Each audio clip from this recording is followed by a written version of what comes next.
Jornalismo de verdade.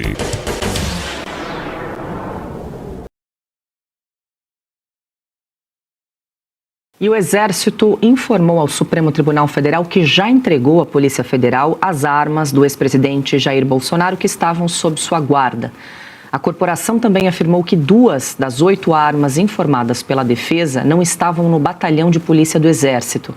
Uma das armas é a pistola Glock, apreendida com um sargento do Exército durante uma blitz no Distrito Federal. O militar foi indiciado por porte ilegal de arma de fogo de uso restrito, com agravante de exercer a função de sargento do Exército. Mas que operação de guerra. Pois é. Coisa incrível. A outra arma é uma espingarda que, segundo os advogados de Bolsonaro, nunca foi retirada de uma empresa importadora de artigos bélicos no Rio Grande do Sul por ter sido recebida como presente. A defesa pediu que o Supremo defina como o armamento deverá ser entregue à Polícia Federal, Ludmila. A gente lembra que esse ato aí de entregar as armas do ex-presidente Jair Bolsonaro foi determinado pelo ministro Alexandre de Moraes, que revogou então o porte de arma e registro de CAC, né, colecionador, atirador e caçador do ex-presidente Jair Bolsonaro, na esteira daquela decisão da semana passada que manteve a prisão domiciliar do ex-presidente. É parte da guerra contra o golpe, né? Tá tudo junto. Só para saber. Mesmo bloco, Augusto. Tá. Diga, Ludi. Então, a única pessoa que se ferrou aí nessa história foi o agente lá do GSI, lá, o agente que estava acompanhando o Bolsonaro, que foi levar a arma para consertar a pecinha que eles tinham retirado por questão de segurança. Ele acabou sendo indiciado por porte ilegal de arma de fogo. Mesmo ele sendo uma pessoa que tem porte de arma, pelo fato dele estar portando uma arma que não é dele, ele acabou incorrendo nesse artigo, né? Quem tem porte pode portar, mas pode portar aquelas armas que estão em seu próprio nome. Então, se estava no nome de outra pessoa, ele não podia portar e acabou que sobrou aí pro pobre do segurança lá do Bolsonaro. Mas em relação a esse lance de levar as armas para a PF, para devolver, o fato é que o Alexandre de Moraes, ele faltou com a técnica ali na decisão, porque ele deixou tudo muito solto.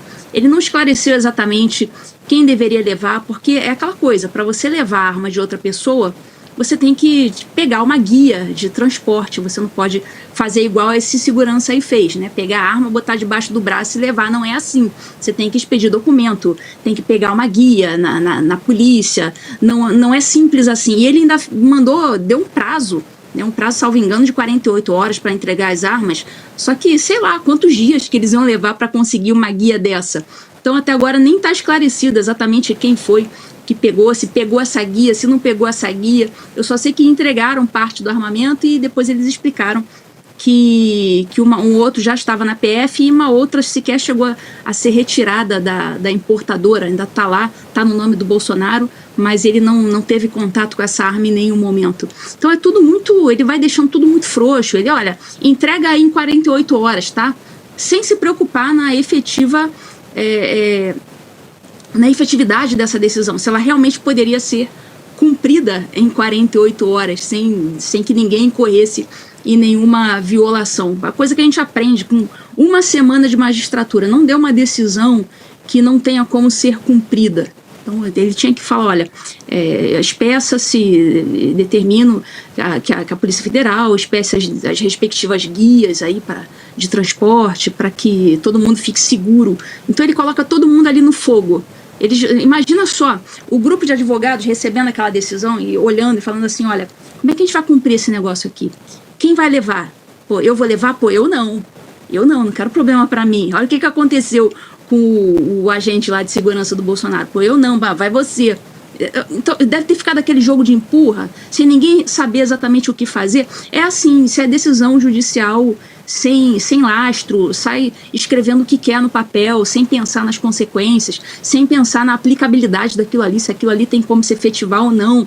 Tudo corre muito solto, ele vai simplesmente dando a decisão da cabeça dele, sem pensar nos outros, e é o se vira.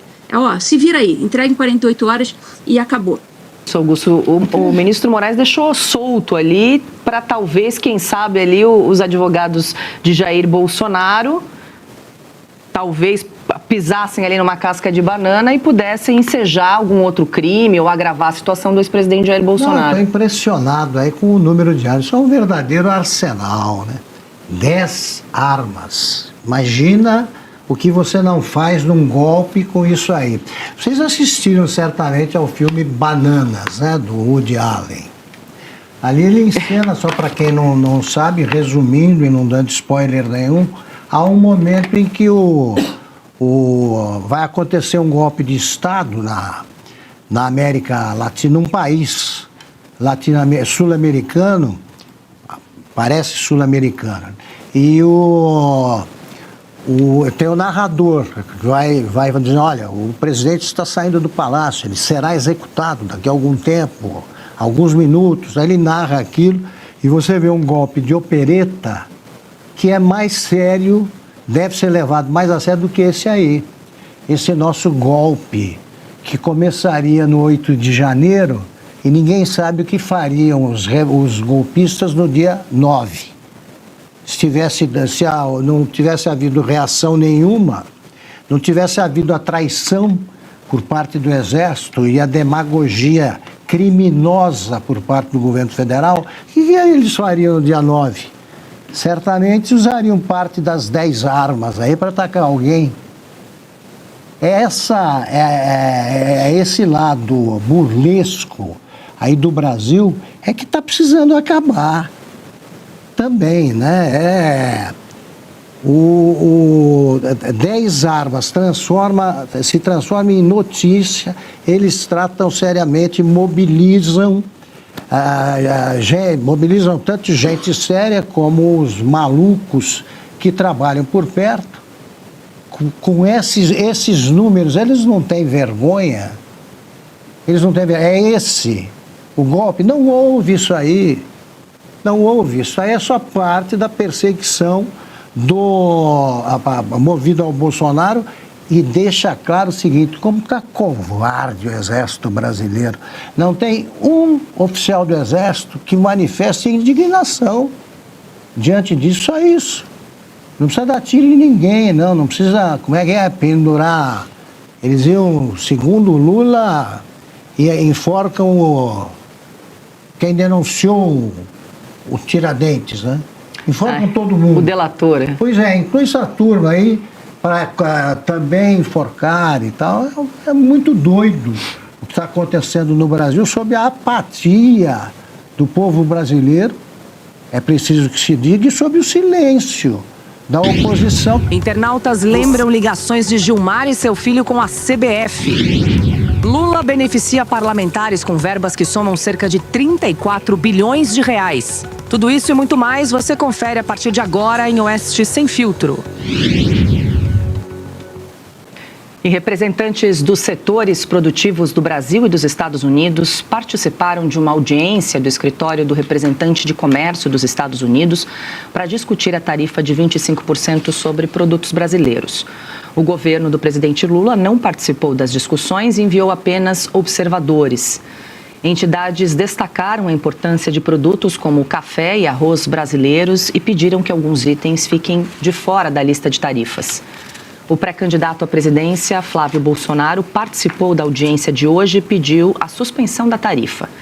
Flávio destacou o seguinte: em apenas 90 dias, o cenário político do país poderá ser completamente diferente. Impor agora uma tarifa que seria difícil de reverter, premiando aqueles que são responsáveis pelas ações em questão e punindo aqueles que suportaram suas consequências, seria o pior momento possível para agir. Durante a apresentação, Flávio também disse que já havia levado o mesmo posicionamento a autoridades americanas em maio e alertou que a tarifa pode prejudicar empresas e consumidores dos dois países. Abro aspas novamente. Os resultados observados em 2025 indicam que as tarifas não alcançaram os objetivos pretendidos pelo governo norte-americano. Em vez disso, elas foram exploradas politicamente pelo atual governo brasileiro. Uma tarifa de 25% penaliza todo o povo brasileiro, exceto justamente as autoridades responsáveis por essas decisões, fecha aspas. O senador também pediu a manutenção do PIX e a revogação da medida para garantir a continuidade das negociações entre o Brasil e os Estados Unidos. O PIX não é um problema a ser corrigido, é uma solução. Ele ampliou a inclusão financeira ao trazer milhões de brasileiros, especialmente os mais pobres, para a economia formal. Esse avanço também beneficiou diretamente empresas americanas, já que o volume de transações processadas por cartões de bandeiras dos Estados Unidos continuou crescendo paralelamente à ampla adoção do PIX, uma vez que esses serviços se complementam e não competem com o sistema brasileiro de pagamentos instantâneos. Depois da reunião, Flávio contou mais detalhes sobre a sua participação no evento. Fala, pessoal, acabei de fazer aqui a defesa do Brasil contra as tarifas e contra o Lula também. Fizemos aqui uma defesa técnica, mas também política, explicando que o único que quer essa tarifa no Brasil é o Lula, achando que isso pode ter algum benefício eleitoral para ele. E, gente, é impressionante como é que tinha todo mundo lá, os defensores das empresas, dos produtos brasileiros, advogados, empresários, mas não tinha ninguém, nenhumzinho do governo Lula escalado para fazer a defesa nessa espécie de tribunal, que é quem vai sugerir ou não que as tarifas sejam aplicadas ao presidente dos Estados Unidos. Ele é que vai tomar a decisão dele política no final. Então, fiz ali a minha parte, estou muito feliz, muito satisfeito com o resultado da defesa que a gente fez. E aí vamos lá continuar lutando pelo nosso Brasil. Estou aqui fazendo a minha parte, mesmo sem ser o presidente da República do Brasil ainda, estou aqui fazendo o meu trabalho, defendendo aquilo que eu acredito, defendendo os interesses do povo brasileiro. E aí, gente, vocês sabem, né? O PT, é o partido das taxas. E a gente, em inglês, Tax Party. Esse é o PT que a gente tem hoje, que está pensando em disputa de poder, ao invés de pensar em defender o povo brasileiro. Sigo defendendo os brasileiros, enquanto o Lula segue defendendo os bandidos brasileiros. Flávio também cancelou uma agenda em Pernambuco, marcada para quinta-feira, para ficar mais um dia nos Estados Unidos. Ana Paula Henkel, muito boa noite, seja bem-vinda. A gente tem acompanhado aí com lupa essas audiências públicas em Washington para discussão das tarifas. Ontem foi o primeiro dia desses debates. A gente lembra que foi um encontro que reuniu aí 42 palestrantes e representantes também de 8 departamentos do governo americano. Hoje, mais um dia de debates, agora com a participação do senador Flávio Bolsonaro. A gente tem dito que o objetivo dessas audiências é apresentar argumentos aí ao governo americano para impedir a imposição de tarifas a certos produtos brasileiros que hoje já estão taxados em 10% e pode chegar a 37,5%, Ana. Eu queria te ouvir, você já acompanhou esse expediente em relação a outros países que também tiveram aí essa possibilidade de aumento de tarifas? Houve essa audiência pública, chegou a surtir algum efeito ou isso meio que já está decidido o que o escritório de comércio vai fazer em relação à questão comercial do Brasil? Ana, boa noite. Boa noite, Paula, querida Ludmila, mestre Augusto, boa noite à nossa audiência. Paula, essa é uma excelente pergunta. E por quê? Porque quando nós falamos desse tarifaço do Donald Trump, porque o mundo inteiro, se a gente, se voltarmos ali em julho de 2025, o Donald Trump, ele disse que ele colocaria tarifas em muitos setores e para muitos países. Eu comentei ontem aqui, no De Leste a Oeste, a gente debate com maior profundidade sobre isso, inclusive mostramos vídeos do Donald Trump de 30 anos atrás, de 20 anos atrás, exatamente colocando o dedo nessa ferida do déficit tarifário entre Brasil e alguns países, não apenas o Brasil. O que aconteceu? Naquela planilha de tarifas do Donald Trump, aquilo caiu por causa de uma ação na Suprema Corte. Então ele começou a tratar com cada país. O Brasil entrou na seção 301, que o Brasil já estava sendo investigado. Jornalismo de verdade.